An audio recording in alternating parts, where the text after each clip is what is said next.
Buenas noches, queridos hermanos. Quiero compartir con ustedes una meditación antes de nuestro tiempo de oración en casa. El tema de esta noche lo he titulado Levántate y anda. Por favor, vayamos a Juan capítulo 5, leamos los versículos del 1 al 18. La palabra dice: Después de esto se celebraba una fiesta de los judíos, y Jesús subió a Jerusalén. Y hay en Jerusalén, junto a la puerta de las ovejas, un estanque que en hebreo se llama Betesda, y tiene 5 pórticos. En estos yacía una multitud de enfermos, ciegos, cojos y paralíticos que esperaban el movimiento del agua, porque un ángel del Señor descendía de vez en cuando al estanque y agitaba el agua. Y el primero que descendía al estanque después del movimiento del agua quedaba curado de cualquier enfermedad que tuviera. Y estaba allí un hombre que hacía 38 años que estaba enfermo. Cuando Jesús lo vio acostado allí y supo que ya llevaba mucho tiempo en aquella condición, le dijo: ¿Quieres ser sano? El enfermo le respondió: Señor, no tengo a nadie que me meta en el estanque cuando el agua es agitada, y mientras yo llego otro baja antes que yo. Jesús le dijo: Levántate, toma tu camilla y anda. Y al instante el hombre quedó sano, y tomó su camilla y echó a andar. Y aquel día era día de reposo. Por eso los judíos decían al que fue sanado: es día de reposo, y no te es permitido cargar tu camilla. Pero él le respondió: el mismo que me sanó me dijo: toma tu camilla y anda. Le preguntaron: ¿quién es el hombre que te dijo: toma tu camilla y anda? Pero el que había sido sanado no sabía quién era, porque Jesús sigilosamente se había apartado de la multitud que estaba en aquel lugar. Después de esto Jesús lo halló en el templo y le dijo: mira, has sido sanado, no peques más para que no te suceda algo peor. El hombre se fue y dijo a los judíos que Jesús era el que lo había sanado. A causa de esto los judíos perseguían a Jesús, porque hacía estas cosas en el día de reposo. Pero él le respondió: hasta ahora mi Padre trabaja y yo también. Entonces por esta causa los judíos aún más procuraban matarle, porque no solo violaba el día de reposo, sino que también llamaba a Dios su propio Padre, haciéndose igual a Dios. Oremos. Amado Padre, Dios Todopoderoso, te pedimos, Señor, que seas tú guiándonos a través de esta meditación de tu palabra, Señor. Te damos gracias por todo, Señor. Bendice la vida de cada uno de mis hermanos. En el nombre de Cristo Jesús oramos. Amén y amén. En uno de los viajes que el Señor Jesucristo realizó a la ciudad de Jerusalén, el Señor pasó por un lugar llamado la Puerta de las Ovejas. Y es posible que se le llamara así a este lugar porque por ese lugar pasaban ovejas que se llevaban a sacrificar al templo. Y en este lugar había un estanque que en hebreo se llamaba Betesda. Este estanque tenía 5 pórticos o 5 columnas, donde podían descansar los enfermos y protegerse de las inclemencias del tiempo. En estos 5 pórticos se hallaban tendidos una multitud de inválidos de toda clase, particularmente ciegos, cojos y paralíticos. Según el relato de Juan, que acabamos de leer, un ángel descendía de tiempo en tiempo. Descendía al estanque y agitaba el agua. Y el primero que descendía al estanque después del movimiento del agua quedaba sano de cualquier enfermedad que tuviese. De hecho, las personas, los más discapacitados, estaban en desventaja debido a que no contaban con las condiciones necesarias para moverse rápidamente en el momento que el agua era movida. Y entre esas personas, entre los más discapacitados, se encontraba un hombre que hacía 38 años que estaba enfermo, que era paralítico. Y cuando Jesús lo vio allí acostado, y sabiendo que llevaba ya mucho tiempo en esta condición, se acercó y le preguntó: ¿quieres ser sano? Esta pregunta parece ser innecesaria debido a la condición en que se encontraba este hombre. Pero si reflexionamos por un instante, si analizamos las cosas, la situación de este hombre, seguramente hacía mucho tiempo que había perdido la esperanza de ser realmente sano. De hecho, Este hombre lo va a mostrar, lo revela en la respuesta que le da al Señor. Cuando le dice, Señor, no tengo a nadie que me meta en el estanque cuando el agua es agitada, y mientras yo voy, otro desciende antes que yo. Su respuesta mostraba una profunda aflicción y una profunda resignación, al punto que pensaba que nunca iba a poder llegar al agua antes que sus competidores, y que simplemente debía aceptar su condición. Este hombre había perdido las esperanzas de sanarse. No se imaginaba su vida de otra manera. Pero aquí aparece el Señor y le hace una pregunta. ¿Quieres ser sano? El paralítico quizás en ese momento pensó que esta persona que le estaba haciendo esta pregunta le ayudaría a meterse al estanque la próxima vez que el agua se agite. Pero Jesús simplemente le dijo, levántate, toma tu camilla y anda. Y al instante aquel hombre fue sanado. Esta sanación, esta recuperación, no fue gradual ni parcial. La palabra dice que el hombre fue sanado, sanado completamente. Y en ese mismo instante, dice, y al instante aquel hombre fue sanado. ¿Se pueden imaginar el gozo de este hombre? ¿Se pueden imaginar cómo se sentía este hombre después de haber estado casi 4 décadas en la misma condición, sin poder moverse? Pero en medio de esta maravillosa escena, nos topamos con algo realmente insólito. Un grupo de judíos legalistas, los fariseos, van a detener a este hombre que acababa de ser sanado y le dicen, no te es lícito cargar tu camilla en el día de reposo. ¿Qué esperaban de él? ¿Qué esperaban de este hombre? ¿Que regresara al estanque de Betesda para ocupar de nuevo el lugar que durante años había ocupado? Los fariseos estaban tan aferrados a la ley que habían perdido todo vestigio de misericordia hacia los demás.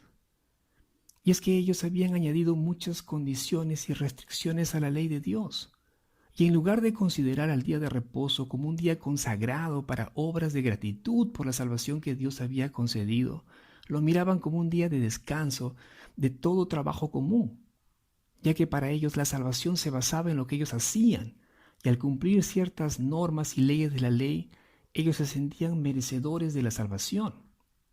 Los fariseos, al decir al hombre que había sido curado, es día de reposo, no te es lícito llevar tu camilla, sin duda, sin lugar a dudas, estaban pensando en Éxodo capítulo 20, versículo 10, que dice, mas el séptimo día es día de reposo para el Señor tu Dios. No harás en él obra alguna. O Jeremías 17, 21, donde dice, guardaos por vuestra vida de llevar carga en día de reposo y de meterla por las puertas de Jerusalén. Tampoco saquéis carga de vuestras casas en día de reposo. Un versículo más. Nehemías 13:15 dice, en aquellos días vi en Judá a algunos que pisaban los lagares en el día de reposo y recogían granos y los cargaban sobre burros y traían su vino, sus uvas, sus higos y toda clase de productos a Jerusalén para venderlos en el día de reposo. Y les amonesté por vender sus productos en ese día. Pero fíjense aquí algo. Estos pasajes que acabamos de leer, todos se refieren claramente a esta clase de transporte de carga que producía ganancia y que supone comercio. Pero en el caso de este hombre que acababa de ser sanado, prohibirle que recogiera su camilla era una exageración, ya que no era como que si este hombre estuviese llevándola al mercado para poder venderla, para poder sacar algún provecho, un beneficio. No era así. Los fariseos le van a preguntar a este hombre, ¿quién es el hombre que te dijo, toma tu camilla y anda? No le preguntaron en ningún momento quién te sanó. A ellos no les importaba en lo más mínimo que este hombre haya sido sanado. Lo importante para ellos era que se cumpla la ley, no tenían misericordia de la gente. Pero el que había sido sanado no sabía quién era Jesús, no sabía quién lo había curado, porque Jesús había desaparecido entre la gente que estaba en aquel lugar. El versículo 14 dice: después de estas cosas Jesús lo encontró en el templo. Ahora, no sabemos cuánto tiempo después, no sabemos si fue unas horas, si fue un día, si fue una semana, no sabemos. Simplemente el texto dice que el Señor volvió a encontrarse con esta persona, con la persona que había sanado, que había encontrado en el estanque de Betesda.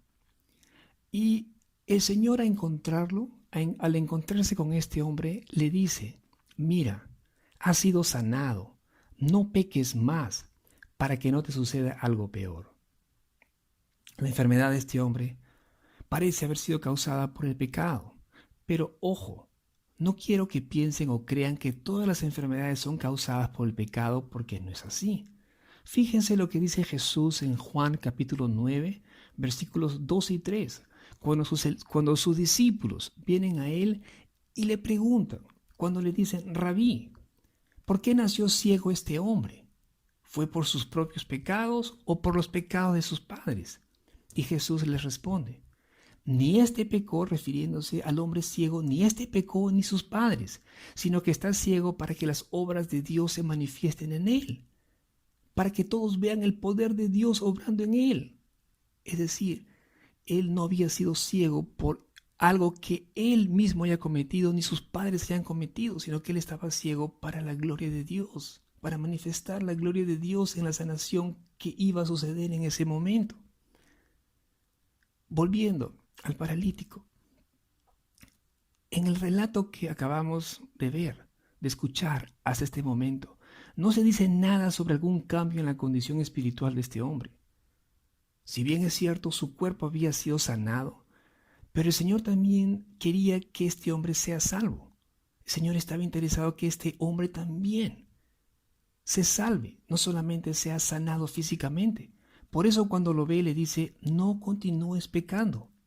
El Señor está hablando en tiempo presente, es decir, le dice: no continúes pecando desde este momento en adelante, y no necesariamente a lo que Él había hecho antes.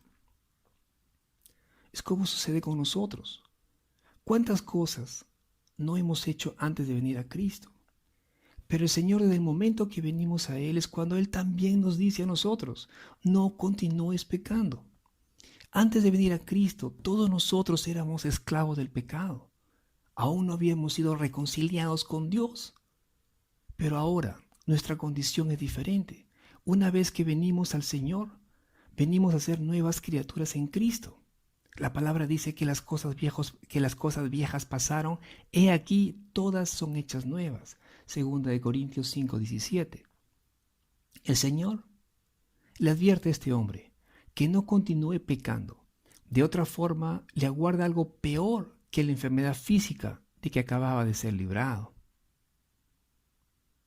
No es posible que al decir algo peor, Jesús se estuviese refiriendo al castigo eterno. El versículo 15 dice que el hombre, después de su encuentro con el Señor, se fue. Y por lo que leemos, se encontró con los fariseos. Debe haberse encontrado con los fariseos. A lo mejor si fue el mismo día, él estaba en el templo, pero no sabemos si fue en el mismo día o después. Lo que pasa es que él se encuentra con los fariseos y al verlos les dice: Jesús es el que me ha sanado. En primera instancia podríamos decir: pero qué mal este hombre, ¿cómo puede haber hecho eso después de lo que el Señor hizo por él? Pero antes de decir algo más, recordemos la pregunta que le habían hecho los fariseos a él. Ellos habían venido y le habían dicho: ¿quién es el hombre que te dijo toma tu camilla y anda? Y vean la respuesta de este hombre. Vean la respuesta que este hombre les da a los fariseos ahora. Él les va a decir: Jesús es el que me ha sanado. El hombre enfatiza su curación o la curación, en la cual los fariseos no habían mostrado ningún interés. Y dice la palabra que por esta causa los judíos perseguían a Jesús, porque hacía estas cosas en el día de reposo. Y el Señor les va a decir: Hasta ahora mi padre trabaja y yo también trabajo. Por esto los judíos aún más procuraban matarle, porque no solo violaba el día de reposo, sino que también llamaba a Dios su propio Padre, haciéndose igual a Dios. Cuando los judíos oyeron eso, cuando oyeron que Jesús llamaba a Dios mi Padre, ellos dijeron, este hombre está blasfemando. Ellos entendieron inmediatamente que Jesús se atribuía la divinidad en el sentido más alto posible de la palabra. Estos hombres no podían entender eso, como sucede con muchas personas en nuestros días, y es porque el corazón de esos hombres estaba endurecido, porque preferían creer en lo que ellos pensaban, preferían creer en sus tradiciones, en las leyes que ellos mismos habían impuesto, y no en lo que la palabra decía. Para ellos, que Jesús diga que era igual a Dios, o el ser igual a Dios, era una gran blasfemia, y por lo tanto debía de morir. Pero hermanos, nadie puede ser salvo por lo que hace, ni por guardar un cierto día. Eso es lo que los fariseos creían y estaban muy equivocados. La salvación es un regalo de Dios, un regalo inmerecido que el Señor le da a todo aquel que cree por fe en Jesucristo. El Señor no solo quiere sanarte físicamente, el Señor quiere salvarte, como este hombre de la historia que acabamos de leer. Y saben, es el Señor quien viene a nuestro encuentro, a tu encuentro, porque nosotros mismos no podemos venir a Él. ¿Y sabes? ¿Y sabes por qué lo hace? Porque Dios te ama y desea tu salvación. Pero tú eres quien decide seguirle o no, creerle o no. Si Cristo es el Señor de tu vida, no te avergüences de testificar de Él. No tengas temor de decir, Jesús es el que me ha sanado. Jesús es el que ha cambiado mi vida. Jesús es quien me ha salvado. Oremos, hermanos. Amado Padre, Dios Todopoderoso, te damos gracias, Señor, por esta historia. Gracias porque a través de ella vemos tu gran misericordia, Señor. Este hombre no merecía, Señor, no merecía ser sanado, no merecía ser salvado como ninguno de nosotros, Señor. Pero es por tu gracia y tu gran amor, por tu misericordia, Señor, que nosotros podemos venir a ti. Amado Señor, te pido, Dios Todopoderoso, que seas tú, Señor, guiándonos siempre, Señor. Que hagas un corazón sensible en cada uno de nosotros, amado Padre. Que podamos reconocer la condición en que nos encontrábamos, Señor. Y que es por ti, amado Padre, que ahora somos tus hijos. Dios amado, danos la fortaleza, Señor, para poder predicar tu palabra, para poder testificar acerca de ti, para no tener temor, Señor, y para nunca avergonzarnos de ti, para decirle a quien nos pregunte, ¿quién ha hecho ese cambio en tu vida? ¿Quién te ha cambiado? ¿Quién te ha sanado? Que tengamos el valor para decir, Jesús es el que me ha sanado. Jesús es el que ha cambiado mi vida. Te damos gracias, Señor, por este tiempo. Gracias por todo. En el nombre de Cristo Jesús, nuestro Señor y Salvador, oramos. Amén y amén.